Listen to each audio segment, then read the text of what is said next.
How to delete Tesco Grocery account. If you'd like to delete Tesco Grocery account, you can open the Tesco Delivery and Grocery app, or what you can also do is to simply open your browser and go to tesco.com. Once you go to tesco.com, this is the option that you'll be able to find. Now what you want to do from here is you can simply tap on the three lines option located at the top left of the screen, scroll down and select the option My Account and tap on it. Once you go to My Account, these are the options that you'll find. You can scroll down a couple of steps below and under Details and Preferences, you can find the last option that says Close Account. So tap the Close Account button right here.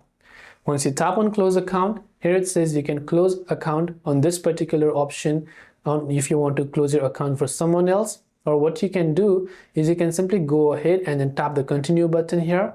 Follow the reason as to why you want to delete your account, then tap on Continue. Last but not the least, verify whatever details they have, like account verification, to verify that you are the owner of the account. And once done, your Tesco Grocery account will be successfully deleted. That's all it takes for us to delete Tesco Grocery account.